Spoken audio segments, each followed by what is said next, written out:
Hi, I'm Jenny and I'm 27 years old. 3 years ago, I married Hugo, who is the most wonderful person I've ever met. He's kind and funny, and he makes me feel really good every single day.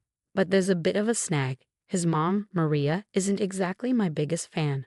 She's always had it in for me ever since we met. I get it though. Hugo is her precious son, and she doesn't want him to get hurt. She's just trying to look out for him, but sometimes she goes a bit too far. She's the kind of person who might do little things that bother you on purpose, making you feel like you're the one who's being unreasonable. You know how we all have someone like that in our lives, right? Unfortunately, for me, that someone is my mother-in-law. But I'm a bit different. I'm the kind of person who speaks up when something isn't right, and I don't hold back.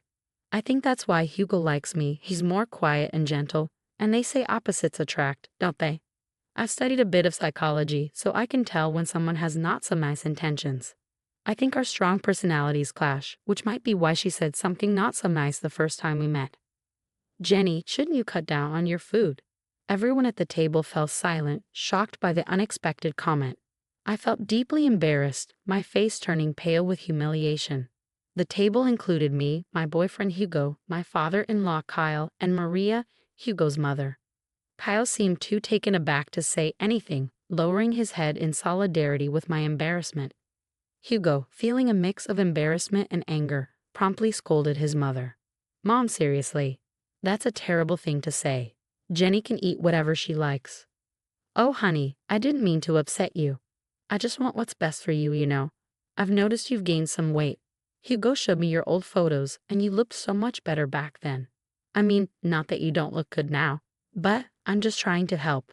I tried to stay calm, not wanting to make a scene since it was my first time meeting the family and I really liked Hugo. Even though I was embarrassed and irritated, I didn't say anything back. I just smiled politely and thanked her for her advice. Unfortunately, situations like that kept happening more often as we spent more time together. I hoped the teasing would stop once Maria realized I was good for her son, but it only got worse. On the bright side, I was getting along well with my father-in-law, Kyle, who was incredibly kind. While I grew closer to everyone in Hugo's family, Maria seemed to be the only one who didn't like me, and it was hard to figure out why. I even met Jack, Hugo's childhood friend who was practically part of the family. Despite everyone else being welcoming, Maria remained the exception. I felt grateful for the love and support I received from the rest of Hugo's family. However, things took a turn on my wedding day. Maria seemed determined to make trouble and tried to undermine me at every turn. She insisted my hair should be styled a certain way, like hers was on her wedding day. No, I want my hair like this, not in an updo. Thanks for your suggestion, Maria. I disagree. You look really unattractive. The bridal party gasped, but I wasn't surprised. I'd gotten used to Maria's comments. She tried to backtrack quickly. Oh, darling, I just mean you could look better. And I see a bit of myself in Jenny. She's a bright young woman. Even though I looked better at her age, she's beautiful in her own way. My father-in-law managed to stop Maria's harsh comments that day, but the hurt lingered. It wasn't like me to stay quiet and let it go. This constant negativity was wearing me down, making me lose my usual energy. Fast forward 3 years to today. We were at Hugo's parents' house for dinner, including Jack, so it seemed important. She wanted to share something with us, and I suspected it wasn't just a random dinner plan. Turns out, I was right. It was a nice surprise, but things took a turn when my mother-in-law started making an announcement. She had everyone's attention as she pulled out a piece of paper. Hey, everyone, I have something important to share. Since my birthday is coming up, I wanted to let you all know about my special plans. I've decided we're going to Hawaii. She showed us the paper confirming the trip. Wow, that sounds amazing. What? That's fantastic, Jenny. Hawaii sounds like a dream. Oh wow, this is incredible news. I'm thrilled beyond words. Thank you so much, Mom. Actually, you're not coming. Wait, what? Honey, what do you mean? That wasn't the plan. I made some changes last minute and canceled her ticket to avoid extra charges. So my ticket was already purchased and she just canceled it. Why does she dislike me so much? Mom, what's going on? Jack and I stayed silent as the tension escalated and harsh words flew back and forth. Eventually, Maria reluctantly spoke up after being pressed for an explanation. Okay, fine. I'll tell you why I decided Jenny shouldn't come to this family event. As I'm getting older, I want to spend my time with the people I care about most. Unfortunately, Jenny isn't on that list. Seriously, Mom, that's so hurtful. There's nothing wrong with me. Don't disrespect me. I'm just saying, well, Jenny isn't technically family since she's not related by blood. By that logic, Jack shouldn't go either, right? He's not technically family, as you're saying. But we all know that's ridiculous. He's part of the family. And since Hugo and Jenny got married, she's family too. Well, Jack is different. He's our precious angel. He's always been here, but Jenny hasn't. That's why I'm not comfortable with her coming on the trip. It's my birthday, so I get to decide. Come on, Jenny, we're leaving now. No. When I firmly said no, it grabbed everyone's attention, including Maria's, who had been trying to hide a smile. But when I spoke up, her smile vanished. Maria, you've made it obvious from the start that you don't like me. I've put up with your behavior for 3 years. Do you really think we don't notice how you act? You're a narcissist. Watch your tone, young lady. You're in my house. And I won't be staying much longer. Actually, I'm leaving right now. But before I go, I need to say something. I looked at my husband, whose eyes were filled with anger as he stared at his mother. Sweetheart, I love you more than anything, and I've tried to make this work for so long. But it's clear now that your mother will never accept me into this family, no matter what I do. She'll always have a problem with me. You should go on this trip. It's important and you can't miss it. Despite how difficult your mother can be, she's still your mother, and you love her. So you should go. Don't worry about me. I'll be okay.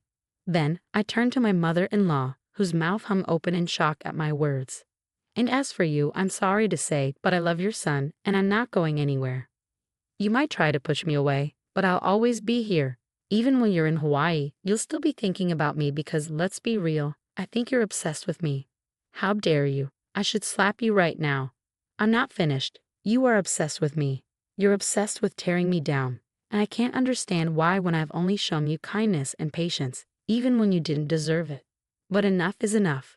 If you don't want me to go to Hawaii with you, fine. If you don't think I'm part of the family, fine. But I'll always be here. As long as I'm alive, I'll be here for Hugo, Kyle, and even Jack. But never for you. At that moment, I realized I'd finally silenced her. She stood there with her mouth hanging open, seemingly at a loss for words. For once, I'd managed to keep her quiet. I said my goodbyes to the rest of the family, gave my husband a kiss on the cheek, and headed towards the door. Let me drive you home at least. I can't let you take a cab. Please don't worry about me, honey. I love you and thank you for loving me, but I'll be fine. You have a trip to plan. All right, if you say you'll be okay, I'll trust you. Oh, don't forget your purse. Ah, my purse. I left it in the kitchen. Later on, Maria went into the kitchen, maybe to take a moment after the intense situation. After being confronted like that, I'd need a breather too. What do you want? Don't worry about me, honey. I'm just here to get my things. Well, hurry up. I want you out of my house. I can't believe you said those things to me. With that, she stormed out, too angry to even see me off. I rolled my eyes at her dramatics and reached for my purse. Next to it, I noticed a piece of paper with Maria's handwriting. I assumed it was the trip itinerary, feeling a bit bitter about not going.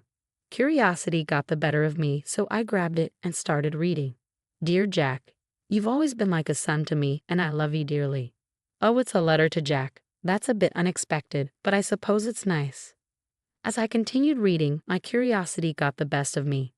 The love and care you've shown me over the years will never be forgotten. I hate to admit it, but even when it comes to my son Hugo, I feel like the love we once shared is fading. Wait, what? She loves Jack more than Hugo? That doesn't make sense. As I continued to read the letter, each line shocked me more than the last. I couldn't believe what I was seeing. There was so much to process, and although it wasn't right for me to read the letter, I'm grateful I did. After finishing it, I paced in the kitchen, trying to figure out what to do. Then it hit me. Everyone who needed to know about this letter was in the other room. It was time to act. I read the letter again to confirm what I had seen. Yep, it was the same shocking content. I walked back into the dining room, where only 3 pairs of eyes met mine. Jenny, I'm so sorry for what Maria is putting you through. Don't worry, you're coming to Hawaii with us. She's just going through a rough patch, but I'll talk to her and make her change her mind. I don't know what's gotten into her lately, but I'll fix it, Kyle said. Kyle, please don't worry about me. I'm fine. Actually, I found something interesting that I need to share with everyone, especially Hugo. Hugo and Jack looked concerned. Hugo might have thought I was about to ask for a divorce. Whenever I complained about his mother, he'd agree and wonder how I put up with it. I always told him it was because I loved him too much to leave and that I'd go through anything for him. I noticed Maria wasn't here. Where is she? She needs to be part of this too. I mentioned earlier she seemed a bit off after your confrontation. She said she got a headache and wanted to rest upstairs. She won't be down for a while. You know how she is about her beauty sleep. I sighed, irritated by Maria's habits that inconvenience others. This is really important. She needs to be here. It's okay, Jenny. You can tell us, and we'll let her know when she wakes up. I hesitated, wanting Maria to hear this too. I think you should just tell us, honey. It's okay, and you know Hugo struggles with anxiety. It's not good to keep him waiting. That was true. Hugo's anxiety was noticeable, and I didn't want to add to it. Okay, fine. I'll show you what I found when I was in the kitchen getting ready to leave. It's something important that you all need to know about. I pulled out the paper and began to read. It says, "Dearest Jack, you've always been like a son to me, and I love you dearly. The love and care you've shown me won't be forgotten. But even when it comes to my son Hugo, I feel like our love isn't the same." What? What does this mean? As I continued reading, the words sent shockwaves through the room. Hugo, things between us just aren't the same anymore. And I think it's because of Jenny. Since he married her, he's drifted away from me. He doesn't love me anymore. And so I don't think I love him either. But you're my son, and I love you. I've decided to update my will so that you inherit everything, not Hugo. I know it might hurt him, but I don't care anymore. That Jenny girl is to blame. She's poisoned my feelings for him. I hope you understand. I didn't want to tell you in person because I couldn't bear to see the rejection on your face.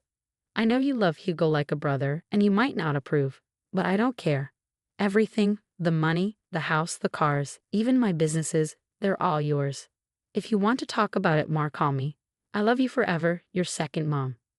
When I finished reading, the room was filled with a mix of emotions. Kyle looked like he might cry, Jack was stunned, but Hugo looked furious, like he was ready to explode. I can't believe she said all that. Is she serious? She cut me out of her will just because of Jenny? She's gone mad. I'm speechless. This is too much. I'm done with her toxic behavior. What do we do now? In that moment, an idea struck me. 1 week passed, and it was time for the planned Hawaii trip. Maria woke up to find a note from her husband on her bedside table. "Good morning, beautiful. We decided to let you sleep in a bit longer. Don't worry, your bags are all packed. Just meet us at the airport." Maria quickly got ready and headed to the airport, searching anxiously for her family members. She tried calling them, but nobody picked up. Assuming they were already on the plane, she hurriedly boarded her flight, hoping to meet them in Hawaii. She endured the 12-hour flight, and once she landed, Maria video called Kyle. "Hello. Kyle, where are you guys? I woke up late and saw your note, which was cute if I hadn't slept in. I got to the airport and tried calling, but no one answered. I assumed you had already boarded, but now we're in Hawaii. How exciting. Where are you? Let's meet up and start the fun." "That won't be happening, Maria." "What do you mean? Where are you?" "I'm at home." "What?" "I'm at home. We're all at home. Say hi, everyone." Kyle showed Maria on his phone that they were all sitting at the dining table where they received the upsetting news a week ago. "What do you mean? Why are you at home?" "You see, Maria, Jenny shared some eye-opening information with us last week.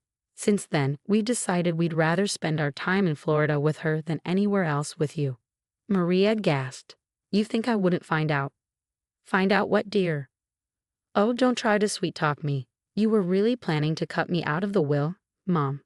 Hi, how did you even find out about that?" "That girl you despise, Jenny, found your letter in the kitchen." "I don't know what you're talking about. Maria, lying won't help." "Jack, you have to believe me. I didn't do anything like that. We all read the letter, Maria. It's over." But, I didn't do anything. Jenny is lying." "Oh, really? You're so pathetic. It's nauseating. We all know the truth. Thank goodness I found that letter." "Hugo, Kyle, please." "No, Maria, enough. You're done. You don't get to say anything. Your hatred blinded you, and now you have to face the consequences of being alone on your birthday because of your actions. Use this time to reflect. But I'll be alone. It won't be fun. Maybe people would want to hang out with you if you weren't so unpleasant. Enjoy." With that, Kyle ended the call. We all sighed with relief, and I couldn't help but start laughing. Hugo joined in, and soon we were all laughing at the absurdity of it all. Maria's shocked expression was priceless. Her face went pale, and I could see her embarrassment. We laughed at the dining table, relieved that the truth was out. Maria spent her vacation alone, desperately calling Kyle to join her to avoid canceling expensive reservations. However, Kyle refused, insisting on setting ground rules for their marriage upon her return. Maria's attitude changed drastically, becoming apologetic and frantic, surprising everyone. Hugo made it clear that Maria needed a major attitude adjustment to remain in his life, or he'd leave her. He warned that any disrespect would result in him cutting ties. Jack realized he needed to stop enabling Maria's behavior by being overly nice. Maria's trip turned miserable, and she risked losing the most important people in her life. Her relationships with them became rocky, and she faced the challenge of change. I told Maria I needed time to forgive her, refusing to intervene on her behalf. Despite her apologies, Maria still tries to mend the broken relationships she caused. I hope she learned her lesson from this experience.